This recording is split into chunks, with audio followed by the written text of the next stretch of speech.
What's going on, beautiful people? Welcome to another episode of Finance Friday with the Wavemakers. We are super blessed to be here. We are super excited for our guest speaker today. This is a unbelievably great friend of mine who I have just seen blossom over the past decade. He is really going against the grain. That was the title that I chose to go with. The industry that he is walking into is absolutely dominated by women. And so it has created this interesting shift of perspective. And in addition to that, he has worked on some huge projects over the past 2 years, 3 years, those 7-figure, 8-figure projects that they come with a lot, right? And more importantly, they teach a lot through the experience of actually going through and having to do different projects like that. So with that being said, Mr. Jad Touma, soon to be Dr. Touma, are you with us on the call, brother? Yes, Mike. Appreciate the call. Appreciate being here.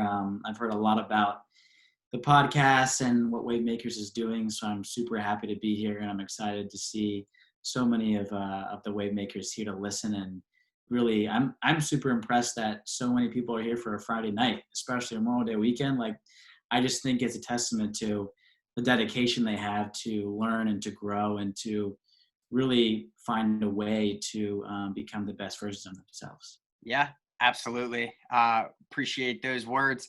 Why don't you start us off, man? Why don't you share about 2 to 5 minutes of a little bit about yourself? What are the projects that you're working on? What is the niche that you're in? The studies that you're getting ready to complete, and just that overview of what is Dr. Touma up to? So the biggest thing is, or the first thing I should say, is that my family has really been in education forever. So I've had, aunts, uncles, my mom, my dad, all in some realm of education in my entire life. So that has been in the back of my head since day one. And I have kind of gone from, the elementary special ed realm of education to a different philosophy called Montessori education. So specifically, Montessori is based in early childhood education. So 0 to 5 is where most children are going to be experiencing the Montessori philosophy of education. And my family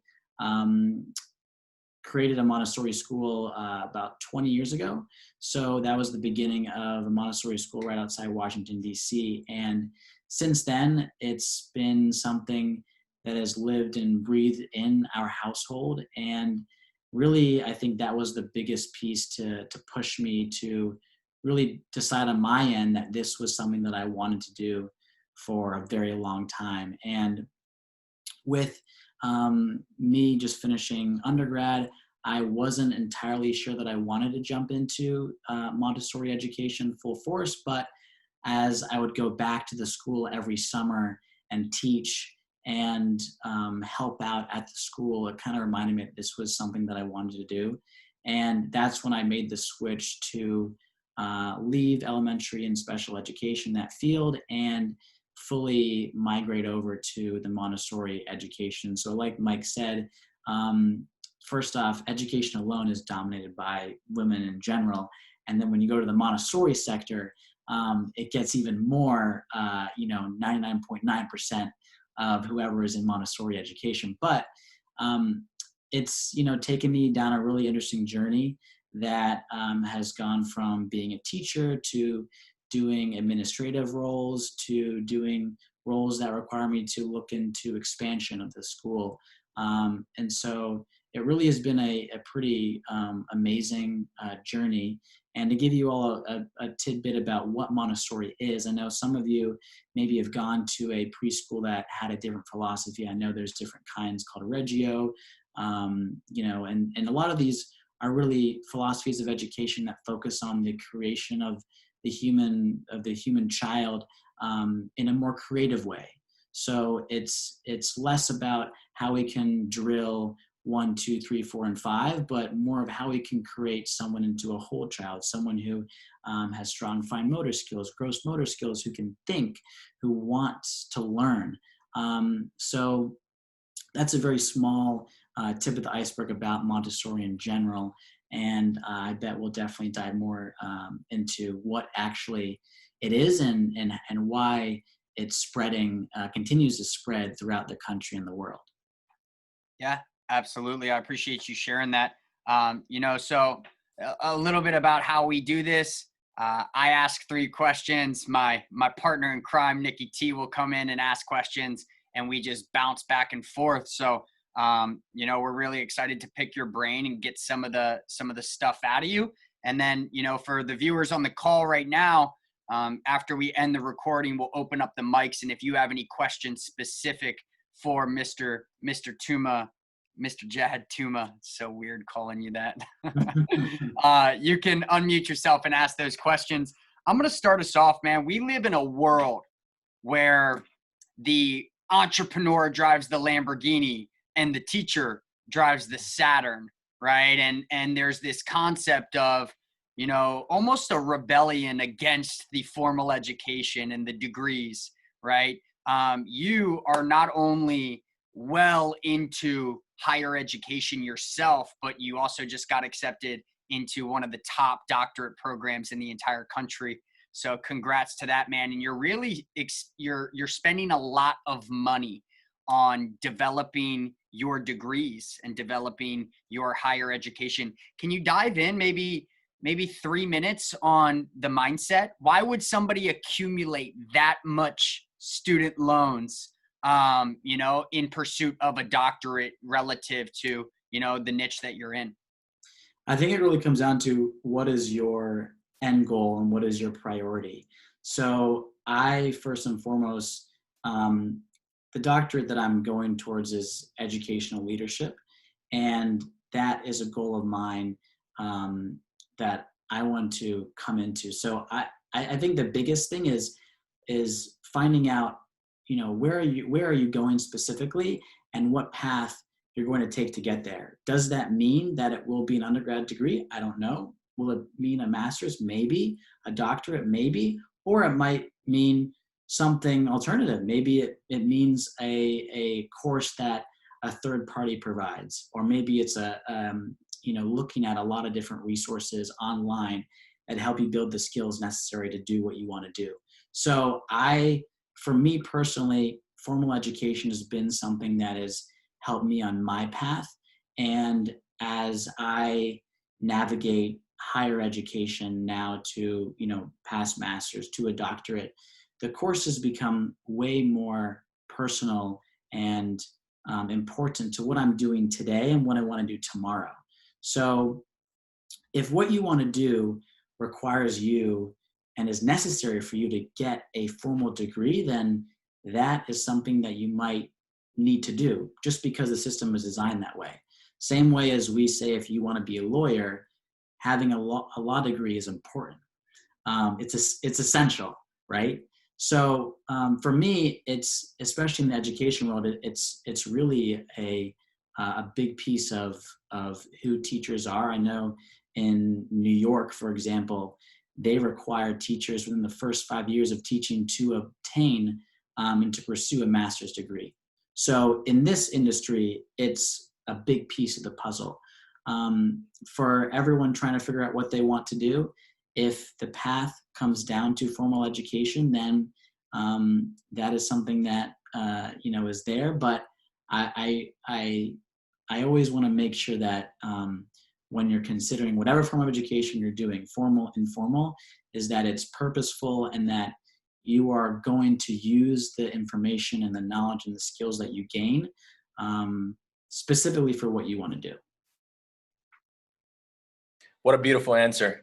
Thank you, Jad. Thank you for what you're doing. I'm very grateful that you've joined us tonight. And I want to dive in a little bit more into the methodology of the Montessori teaching that you guys have, right? Because as I was sharing with you earlier, I believe, I'm going to have to double check on this one, but I believe that I went as a kid to a school that had a specific methodology when it came to teaching. There was a lot more hands-on. It wasn't just go in, learn, take a test, and move on to the next grade. And I think that that shaped me. Okay. So I would love to dive in a little bit more. I'm not that familiar with what that looks like in the country. I don't know how many people that are watching this right now do as well. Do you mind giving us a little bit more intel of like, where can you even find these schools? How do they differentiate between the traditional schooling, and what are some of the main traits or philosophies that you guys use that will help that young human become someone greater, eventually? The biggest thing with Montessori is that it is a hands-on curriculum that was founded 100 years ago in Italy. And it has, from 100 years ago, has blossomed into toddler, preschool, elementary, some even high schools all over the country and all over the world. So it is a curriculum, one of the oldest curriculums of education. And the big piece behind it is yes, it does everything that you do or the child does in the classroom. They will feel, they will sense, they will smell, they will hear. Everything is tactile.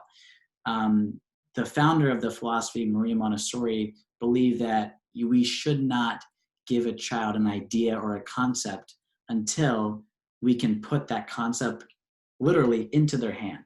And so they can hold the earth. When we talk about earth, they can hold, if they're spooning materials back and forth, there's all these lessons that are built in to the physical materials. So that is one piece of Montessori education. The other 10 pieces that Montessori has is the freedom within limits. So when you go to a classroom, there are lessons on the shelves. They can do work as they wish, for however long they wish, and they can only do works or lessons that they've received a lesson on from a teacher. And it's beginning to give children the opportunity and understanding that there is all this opportunity out there, and we want to make sure that they're successful. And by making sure that, we want to prepare them for success, meaning we're going to give them a lesson on this, this, and this, but they need to focus on this, this, and this until they go to something else. So another big piece of Montessori is the focus and concentration they develop. I think that's something that a lot of people and parents are drawn to, because you will be in a classroom and it is very common to see a child do a lesson independently for an hour straight, complete concentration. And that is something that I think a lot of people, especially in this world today, recognize is immensely important beyond every little detail and piece of advice that someone will give you. Without focus, without concentration, without putting do not disturb on your phone and silencing notifications, it's really difficult to concentrate. So a lot of people are drawn to the philosophy for a number of reasons. Again, one of them being the skills that you develop, the soft skills like focus and concentration, and the diligence that you get by honing that skill. And it's a philosophy that I expect to continue to flourish and blossom, especially during this crazy time. Wow, that's amazing. And as you're describing Montessori, I'm looking back at my education and just seeing all of the times where I wasn't shown what it was going to turn into. I was just handed information, right? And I wasn't given options. So my discernment process of like the ability to choose, there was no choice. It was, this is exactly what we're doing. And we're not going to tell you what it's going to turn into. We're not going to tell you what it's going to materialize into in the real world. We're just going to hand you tidbits of information, and it'll be a surprise at the end of your college career, what it's all going to turn into. I reflect back on my nephew snowboarding. He was so young, and we had him in lessons, and he was on the bunny hill, and he just wasn't getting it, right? He was trying to grasp these concepts, but it wasn't making sense. And I literally pulled him out of class, and I took him to the top of the mountain, and I underhooked his arms, and I showed him, this is what snowboarding looks like, right? And I was talking into his ear, on your heels, on your toes. And then I sent him back into class, and it had registered, right? He now knew how to utilize the puzzle pieces because he knew what it was going to turn into. And I think that that is so important. And I heard it from you when you were talking about education, of like identifying what you want, right? And then identifying what puzzle pieces are going to be required for what it is that you want. I think it's so important, taking the puzzle apart and then breaking it down into individual pieces. It's so vital for success. Jad, I want to talk to you. This is my favorite theme of you as our guest speaker. We have a lot of women on this call, and we have a lot of women in our Wavemakers community who have experienced firsthand how gender bias is a thing, right? And how there are not always equal opportunities in the workplace for women in typically male-dominated sections. But right now we have a chance to hear the other side, right? We have a chance. There are two sides to every stone. And you are not only pursuing, but you are actively working and thriving, I would say, as a great friend of yours, in a world that is 99.9% dominated by women. So, Jad, my question is, what has been the biggest thing that you have noticed or been aware of or experienced that has created that visual of like, wow, like I am the only male in this industry? And like, has there been any adversity to that? Has there been any times where you feel like you have been looked upon differently or scrutinized in regards to the field that you're in and the gender that you are? So the biggest visual that I've ever experienced had to be, hands down, it was in Washington, D.C. last year, and we had our annual Montessori conference, and there was 6,000 of us. And I would go hours just looking around the conference, going to sessions, going to the gathering area where they had the stands of products they were selling, and just me, only male here. And it's funny you mentioned that, because from me personally, I think I've always been, since I was, an undergrad doing elementary and special ed, I had the same visual, and that continued through master's and then now in the Montessori education realm. And so I see it as, from my perspective, as a lot of teachers and educators come up to me and they're really surprised and they're excited. So there's this combination of emotions that are felt, because they see, and they continue to say every single time that I'm talking to someone new, is like, there should be more males in education, and then especially early childhood education. And so I hear and I experience a lot of people that are inspired by it, because it is true. I can tell you right here, in my K through 12 journey, I remember fourth grade science, Mr. Mitchell. Like, I remember that because that is that one male teacher that I had in my educational journey, and it's made a difference. I remember him, how many years later. So I think with any industry, you're going to find and notice different dominant traits. And I think navigating it is really an interesting pact. And for education in particular, I think, it's going to be a long time for it to really change and have a big difference in the ratio. But for me, I've just really experienced a lot of love and support from many different people, whether it's administrators or teachers, and people realizing that, again, it's one person that can be an educator and make a difference in someone's life, in a child's life. And especially at this age, whether you're a male teacher or a female teacher, you still have the opportunity for a child 5, 10, 15, 20 years ago to be like, oh yeah, I remember Mr. Jad. I remember, Miss Melissa.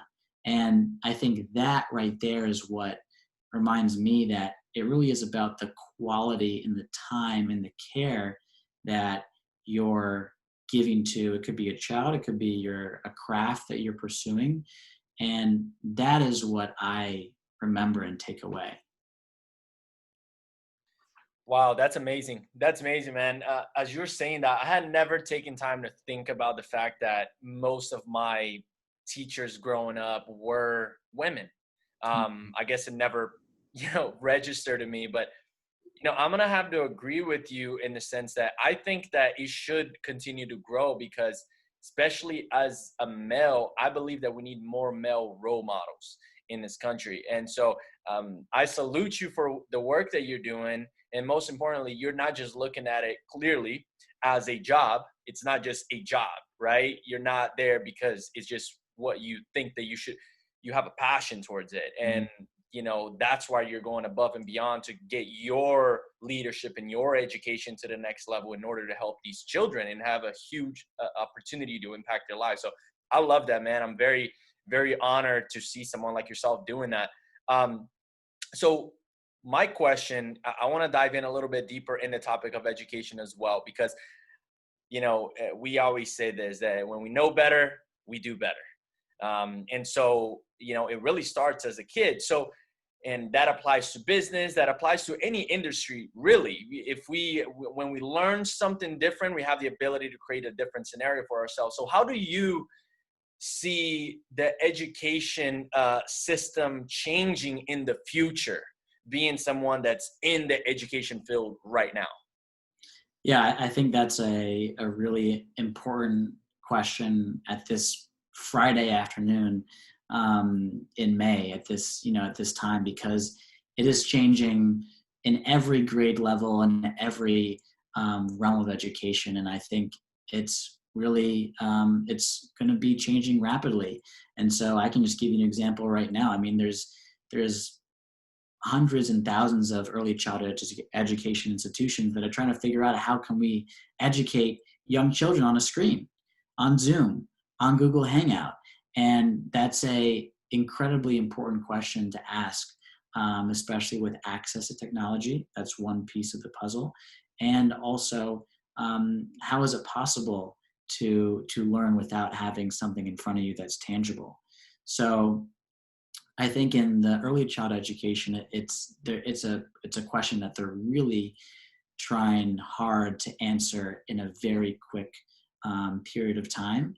And if you go up to the elementary and middle and upper and even college level, things are rapidly changing. And I think more and more people are going to recognize, especially students, college educated students, realizing that when they go to a university and they take a class from a professor and they go to class physically, take notes, and then all of a sudden they have class online on Zoom, and they don't really see a big difference between the in-class experience with 400 other classmates in an auditorium and an online experience in Zoom. I think once they realize that, I think education has the ability to change a lot quicker than we might want it to. And so I think it's just a really interesting question that is going to evolve and change every single day, and really has no stopping point, because in the end, I mean, business is changing every day. And I think education as an industry is one of the last pieces, one of the last industries that really has felt a seismic change with technology and with the changes in society. So I'm more curious and interested in how that's going to evolve, especially in early child education. I think it's something that everyone's going to understand and try to figure out, especially if you have young children at home or going to have young children. It's going to be a big question that everyone's going to ask. Yeah. I mean, especially now, it's been so interesting. Me personally, being able to witness my sister become not only a full-time nurse, but now she is also a full-time homeschooler of her two children, and the dynamics that have come with that, and the obstacles of one thing that this pandemic has revealed is, like, at the snap of a finger, things can change. And how quickly do we adapt? And what are the expectations? I think the thing that I've been noticing the most is the expectations of the teachers on the parents, and that communication of, hey, if I, like some of the parents, like if I wanted to be a teacher, I would have gone to school for education, but I didn't sign up to be a teacher. But here we are, you know, as a full-time homeschooler. So it's been interesting to see, and I'm interesting to see it evolve. I can also relate on, if, for me specifically, $200,000 went into my marketing degree and the information was just so outdated. So what does that look like for the education system of revamping and getting people useful content, right? 2015, not one of my teachers was talking about social media marketing. Wow. You know what I'm saying? Like, what are we talking about? How are you teaching me to market? You want me to survey? You want me to literally grab a bulletin board and go out and survey? That is what we're doing here, right? As opposed to teaching me the different internet ways of going about it. So it's going to be interesting to watch it evolve. But one thing that the pandemic has revealed is that the evolution is coming, whether you like it or not. But awesome, man. Since this is a finance-based call, I wanna switch gears here, man. You just recently wrapped up a huge project, right? Your parents' Montessori school. I'm just gonna, we're not gonna talk too much about the specifics in terms of numbers, but the school was going to expand, and you needed to find a location. You guys were gonna do a complete tear down rebuild, right? And we were looking at multiple 7-figure projects that you were headlining, right? And you're so young, and you took on this project, and I'll let you share a little bit about what actually transpired in that process. But if you could, man, why don't you take us a little bit through that? Maybe like a minute and a half, 2 minutes on what was the project, what were the things that you got thrown into, and then most importantly, what was the most painful part, and what was the lesson that got taken from a 7 to 8 figure venture that you were pretty much handling solo, right? What were some of those concepts and some of the things that you learned?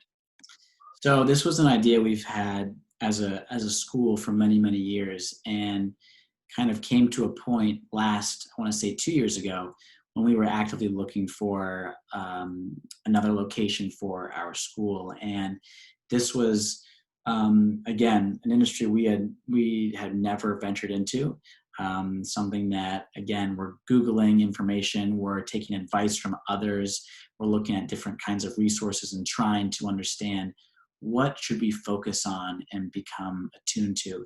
And this was basically what came to be was a project of taking down a building and creating a brand new facility on the piece of property. And so, again, this entire project was one of the biggest feats for, I feel like, any school could ever do, just from the fact of our day-to-day work is with children, and then we introduced this entirely new language of construction and builds out and interior and exterior and excavation and environmental systems. And so this was something that we had to learn on the job, and no one told us how to do it or what process to take or what steps to do it in or what sequence. And it really took us on this very wide and wild journey for a year and a half that in the end we realized was not going to be a feasible project. So of course, knowing the amount of energy and heart we put into for a year and a half, and then in the end looking at our hands and seeing no product was devastating. But the biggest thing I think that which can apply to anyone in any industry is that we were venturing out to discover and learn about something that was way in left field. And we realized that, yes, it's about, reading every little piece and understanding what works and what you can take away. But the biggest piece that we found was the organization piece of this whole project. And so we look back on the year and a half and what we've learned and what we've taken from it. And we realized that organizing the entire project from the beginning to the end, to recording and understanding every single detail. And of course, you're not going to get every detail. That's human nature. There's no way to predict every little thing about what's going to happen in a year or 2 year time frame. But we felt that with the organization that we had, we were able to get to where we wanted to be. Again, we could have been more organized, sure. But I think the biggest piece of this entire process was making sure that you're reading every little detail. You're taking every little note. You are fact checking. You are looking back at something and questioning and seeing, is this true? Is this actually true? And so that has taught me, I think, to be even more diligent, to make sure when I don't understand something, I'm actually asking, oh, I didn't quite get that. Can you repeat that? Can I dive more into that so I can fully understand it? It's something that I think is not going to go away in any realm that we dive into. But it was quite the journey to learn, a brand new language on the spot, on the fly. And I think it's incredible that we have these resources on the internet to understand, how do you build a new school? How do you build a new building? How do you find commercial properties? What do you do? How do you, contact architects? It was a incredible process that I think has a lot of different lessons, but the biggest thing is being organized and going to the greatest lengths to uncover every single detail. Fantastic. I think that's a huge takeaway that we can all keep in mind as we take on new projects or look at life. The importance of really taking your time to do your due diligence and be aware of everything you're stepping into, and not overthinking the process, but still knowing what you're getting into. So that's great. That's really good, Jad. Here's my last question, and I believe everyone that's listening is going to be able to take a lot of value from this question here, right? We love asking this one because it's so important. So what would be one skill set that you find very useful, not only in the education system, in business, in life, that if you could go back in time 10 years and develop that and focus on that much more, knowing the value that it brings to your life, what would that skill set be and why? I think the biggest thing that I've tried to learn and continue to learn is telling myself that I'm not going to stop at whatever comes my way.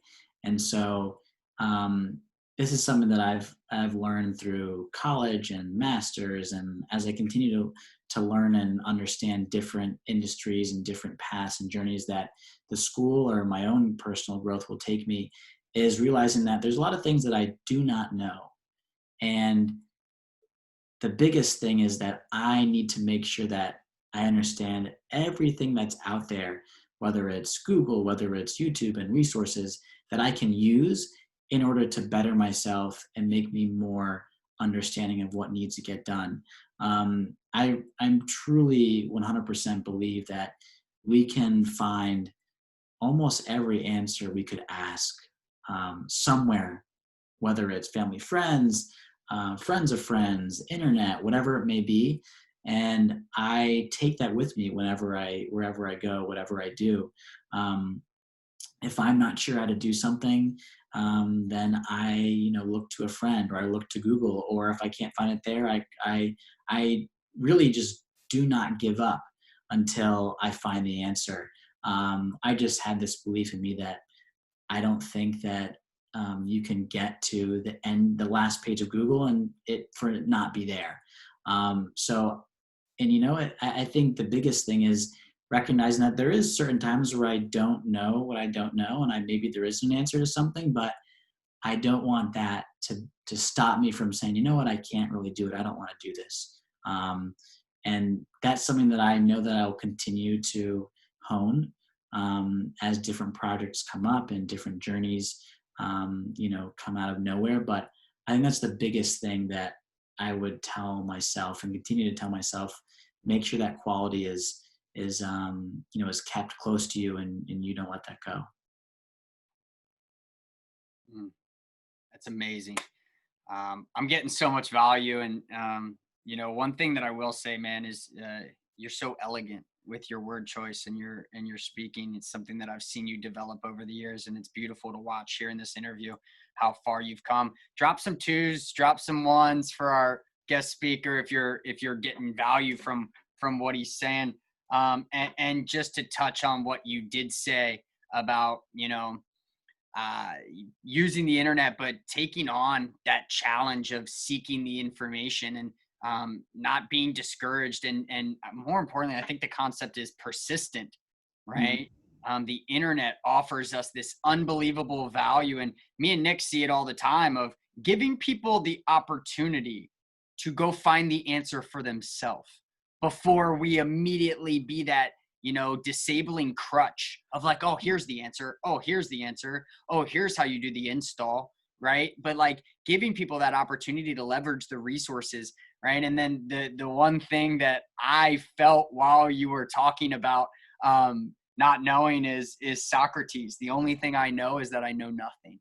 Right. And I think that right there is a beautiful turning point of, Nick said, we don't know what we don't know, right? And then you have some of the greatest minds in the world get to the end of their road and they're like, you know what I realized? I know nothing, right? And it's something that's so fun for me is there's so many philosophies on the way to do life, and there's so many opinions on what success is and what it's not. And there's so many thought processes on how to go about the daily walk and how to not go about the daily walk. But at the end of the day, it's all philosophy.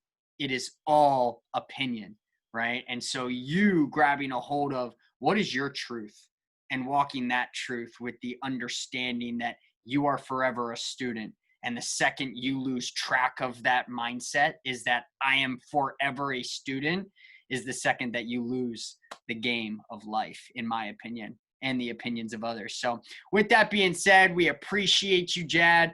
Thank you for bringing the content. We appreciate all the people who are on this call. For those of you watching, we hope you join us on Sundays and Mondays coming forward. And the thing about hopping on these calls live is you actually get to dive in and get a little bit of one-on-one time after the recording ends to ask our guest speaker questions. So we hope that you continue to join us. We hope that you continue to plug into these calls, and we'll see you next week.